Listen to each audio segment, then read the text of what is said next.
तत्र एवमस्ति इति उक्त्वा वयम् अग्रे गच्छामः।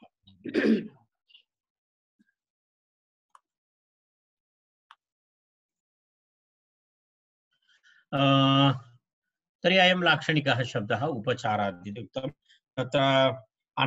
तत्रापि तस्य कृतेपि भाष्यं महाभाष्यं प्रमाणमस्ति। वयम् इदानीम् अग्रे गच्छामः। अग्रिमं सूत्रमस्ति रेवत्यादिभ्यष्टक् इति सूत्रम्। रेवत्यादिभ्यष्टक्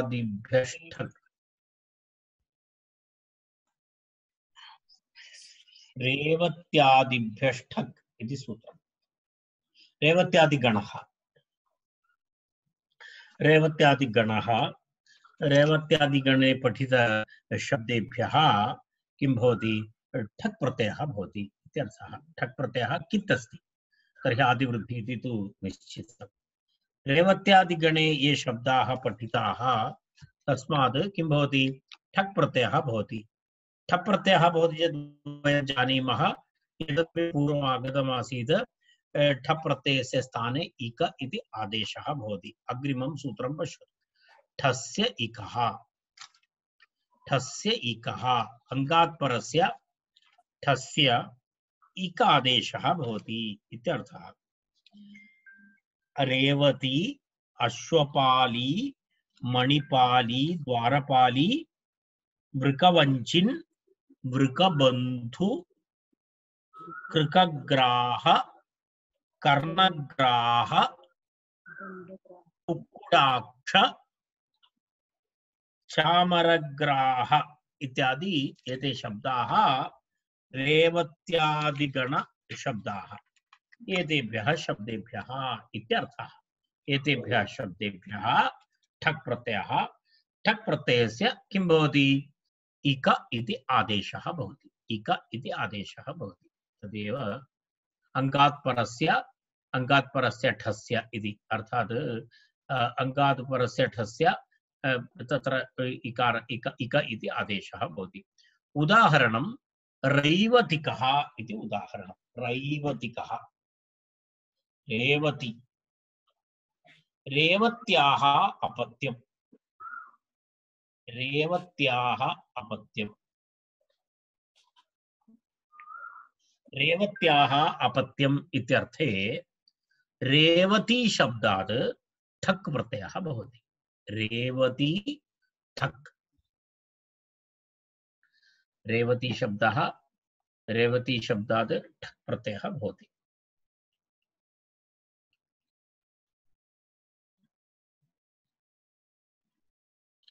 तर्हि रेवती ठक् इति स्थिते ककारः इत्तस्ति, कित्तस्ति। ठप् प्रत्ययस्य स्थाने किं भवति?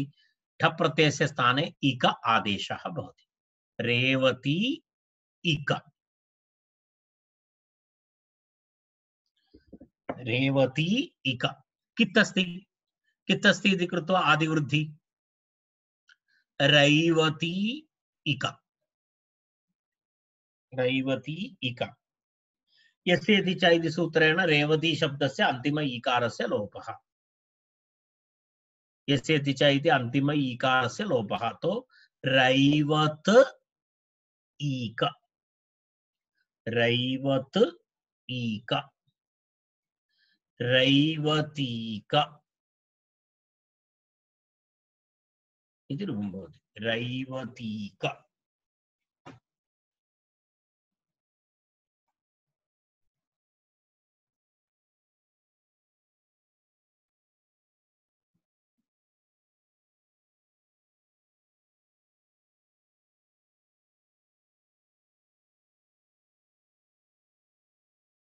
रैवतीक इति शब्दः भवति। रैवतीक, रैवतिक। अस्तु, अग्रे गच्छामः।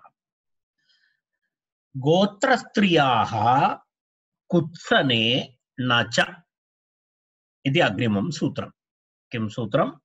गोत्रस्त्रियाः कुत्सने न च। गोत्रं या स्त्री तद्वाचकात् शब्दात् अण्ठकौ स्तः कुत्सायाम् इति अस्ति। कुत्सार्थः यत्र निन्दार्थः भवति। कुत्सार्थे किं किं भवति? अत्र अनुवृत्ति अस्ति, ठक् प्रत्ययस्य अनुवृत्ति अस्ति।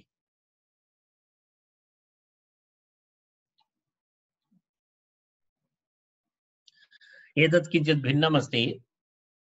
एतद् भिन्नस्थानात् आगतं सूत्रं पश्यतु भवन्तः। किञ्चित् फोर्त् तत्र तत्र तत्र किमस्ति, एतस्मिन् मध्ये ठस्यैकः इति सूत्रम् आगतमस्ति। अर्थात् अनुवृत्ति तु रेवत्यादिभ्यः ठक् इति सूत्रात् ठक् इति अनुवर्तते। तस्य अनन्तरसूत्रमस्ति 140, 146, 147। ठस्यैकः इति सूत्रं तु मध्ये सप्तमाध्यायस्य सूत्रमस्ति। सप्तमाध्यायस्य तृतीयपादस्य सूत्रमस्ति, तत् मध्ये आगच्छति। तत्र ठक् इति अनुवर्तते, तस्यापत्यम् इत्यर्थः। कुत्सितार्थे किं भवति? गोत्रार्थकप्रत्ययान्त स्त्रीवाचकशब्दात् किं भवति? न भवति, न प्रत्ययः भवति। शब्दात् न प्रत्ययः भवति, शब्दान् न इति। तत्र पदच्छेदं पश्यतु। गोत्रस्त्रियाः कुत्सने न च इति अस्ति खलु। न च, न इति अण् न, मम दोषवशात् अहम् अण् इति उक्तवान्। न प्रत्ययः भवति, न प्रत्ययः भवति। तर्हि तत्र कथं युवा, तत्र सामर्थ्यवशात् युवापत्यम् इति भवति। तत्र तदहं विवरणं करिष्यामि। पश्यतु, गोत्रं या स्त्री तद्वाचकात् शब्दात् न ठकौ स्तः कुत्सायां निन्दार्थे भवति। निन्दार्थे भवति। सामर्थ्याद् यूनि इति अस्ति।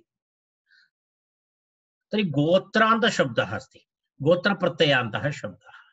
गोत्रप्रत्ययान् अत्र युवापत्यम् इत्यर्थे इति नास्ति, अत्र कुत्सायाम् इति अस्ति।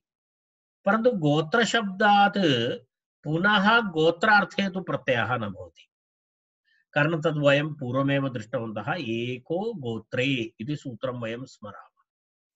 गोत्रार्थे एकस्मात् गोत्रशब्दात् पुनः शब्दान्तात् पुनः अपरगोत्र इति न भवति। तत्र प्रत्ययद्वयं गोत्रार्थे न भवति। तर्हि गोत्रशब्दात् पुनः प्रत्ययः भवति चेत् तस्य आशयः तद् वस्तुतः किं भवति? तद् युवापत्यम् इत्यर्थे भवति। तदेव सामर्थ्याद् यूनि इति तत्र उक्तं। सामर्थ्यात् यूनि। तत्र एको गोत्रे इति नियमादिति भावः इति। एको गोत्रम् इति नियमादिति भावः।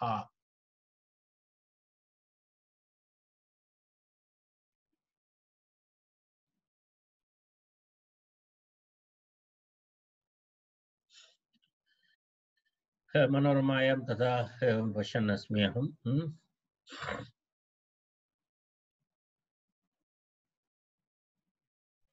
सामर्थ्यादिति एको गोत्रे इति नियमादिति भावः अत्र अस्ति। एको गोत्रे इति नियमादिति भावः। एको गोत्रे इति नियमः अस्ति।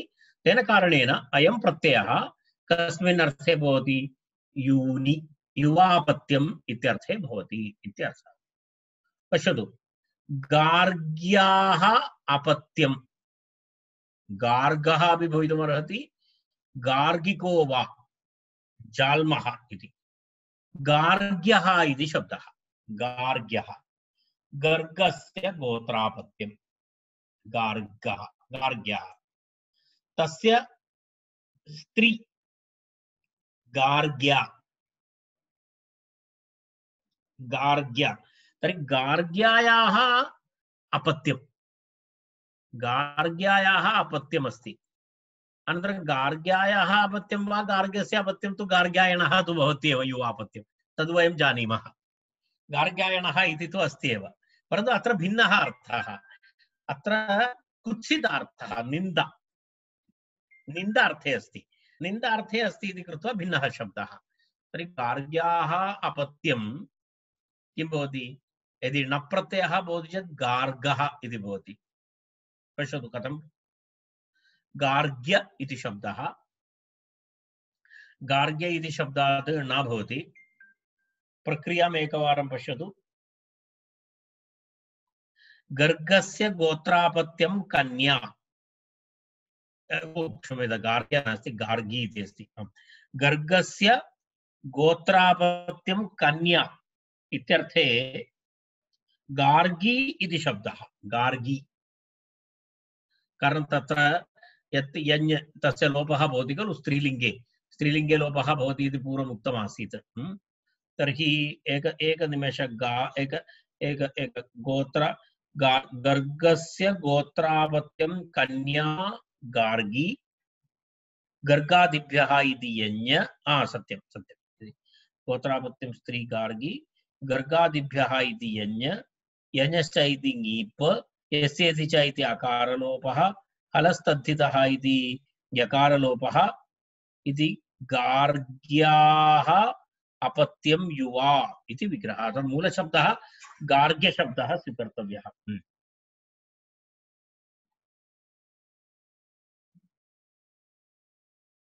गर्गस्य स्त्री गार्गी,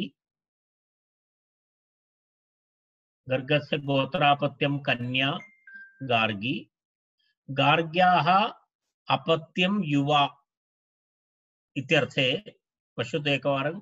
गर्गस्य गोत्रापत्यं कन्या गार्गी, गार्ग्याः अपत्यं युवा कुत्सितः इति विग्रहवाक्यं। गार्ग्याः अपत्यं युवा कुत्सितः इति किं वदति? कुत्सितः इत्युक्ते गार्गी अस्ति तस्याः प्रपौत्रः, कुत्सितः प्रपौत्रः। अहं तत् कनेक्षन् कुर्वन् आसम्। अर्थात् गार्ग्याः कुत्सितः प्रपौत्रः एषः। तर्हि किं भवति तत्र? न प्रत्ययः भवति। न प्रत्ययस्य नकारः इत् भवति। नकारः इत् भवति चेत् अ भवति।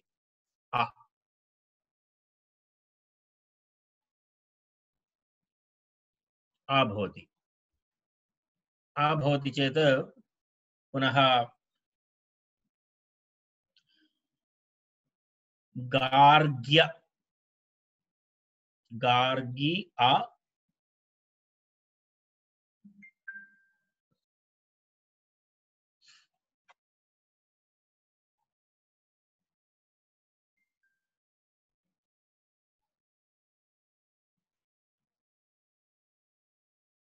एकनिमेषः, तत्र कुत्रचित् किञ्चित्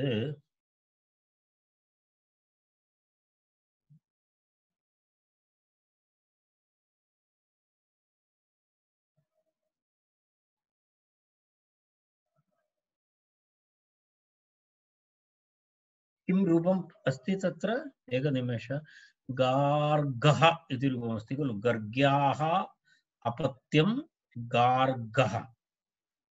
अरे तत्र एक यकारलोपविधायकं सूत्रमस्ति खलु, पूर्वम् अस्माभिः पठितं। किमस्ति तत्?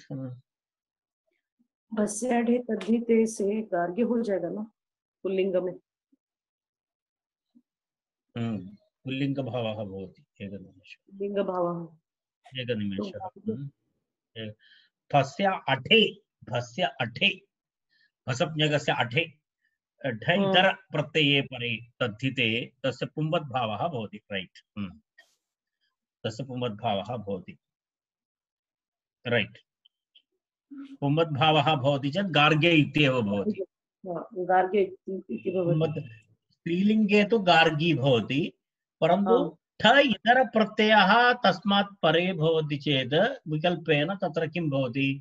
पुंवद्भावः भवति। भस्याढे तद्धिते वा इति सूत्रं। राइट, तर्हि किं भवति? पुनः गार्ग्य इति भवति। तत्र ठ भिन्न प्रत्ययः भवति इति कृत्वा गार्गी इति पुनः गार्ग्य भवति। गार्ग्य भवति चेदपि पुनः किं भवति? गार्ग्य आ, गार्ग्य आ,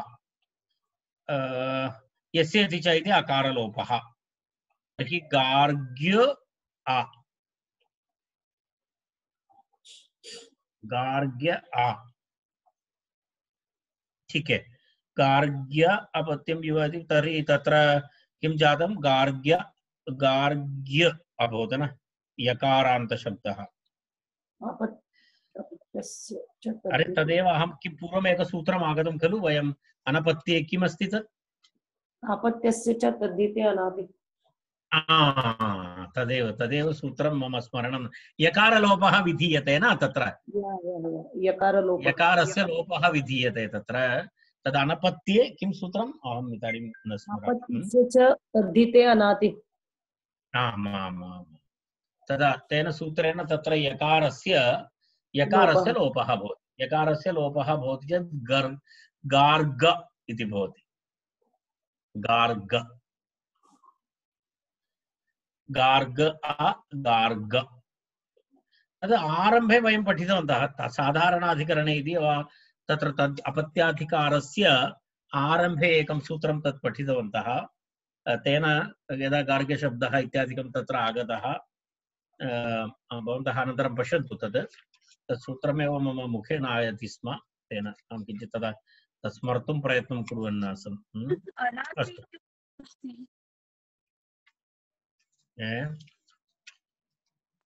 अनाति इति उक्तमस्ति, आपत्यस्य च तद्धिते अनाति। एकनिमेषः, सूत्रसङ्ख्यां वदतु। आपत्यस्य च तद्धिते अनाति। हलः परस्य अपत्ययकारस्य लोपः स्यात् तद्धिते परे, न तु आकारे इति अस्ति। सत्यं न? आकारः परे नास्ति खलु, अत्र अकारः अस्ति खलु।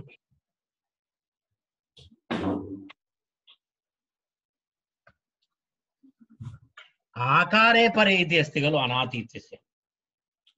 अकारे परे इति तु नास्ति। किं भवत्याः संशयः? सिम्रन् पृष्टवती माम्।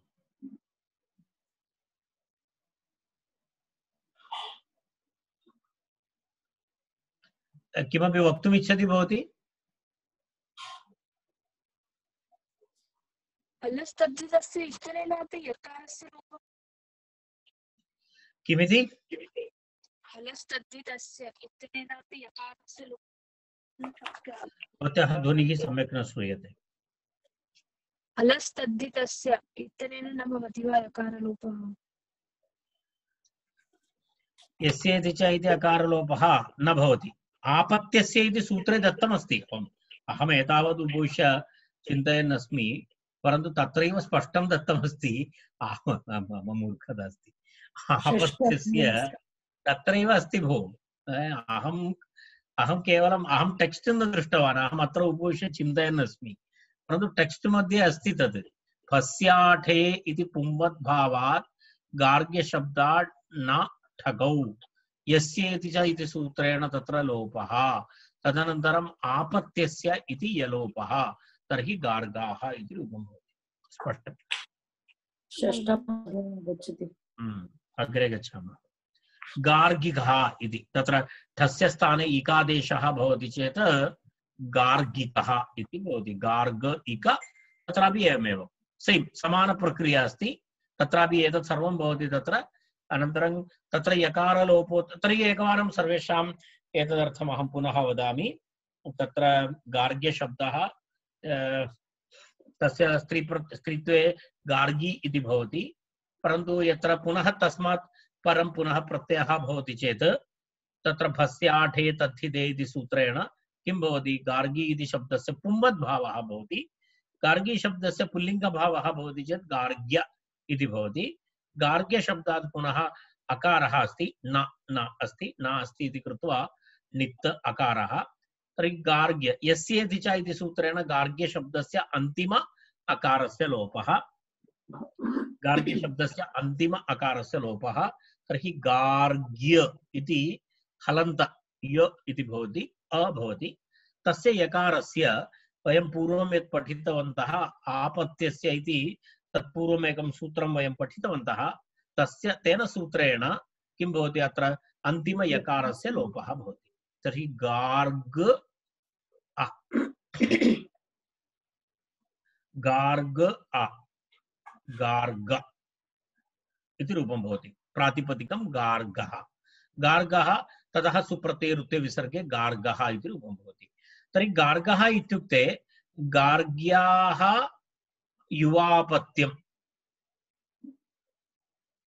गर्गस्य युवापत्यम् इति कुत्सितः इति अर्थः भवति तस्य अन्यथा गार्ग्यायणः इति रूपं भवति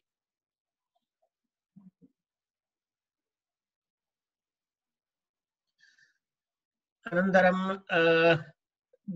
पुनः अपरं तत्र तत्र ठक् प्रत्ययः भवति चेदपि एवमेव गार्गी इति शब्दः गार्गी शब्दात् ठक् प्रत्ययः ठस्य इकः आदेशः तस्य पुनः गार्ग्य इति भवति पुंवद्भावः भवति गार्ग्य इक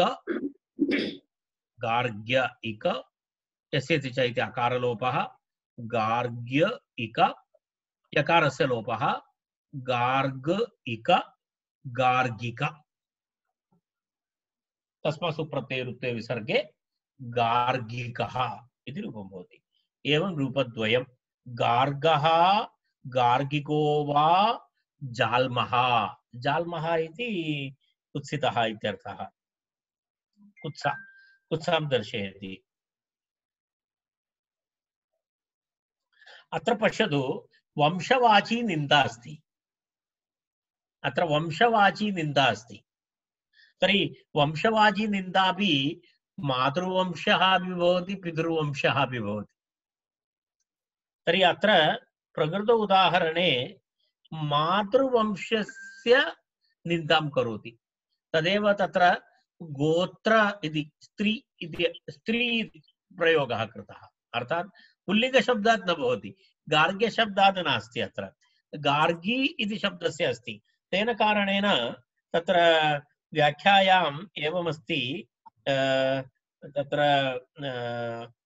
केनचित् मातृवंशस्य विषये अत्र अरुचिं दर्शयति इत्यर्थः तदा तस्य आशयः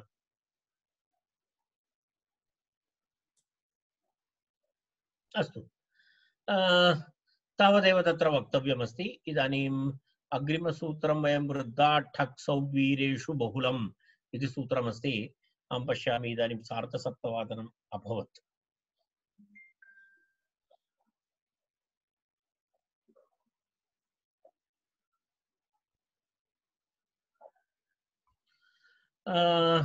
अत्र वयं तिष्ठामः इदानीं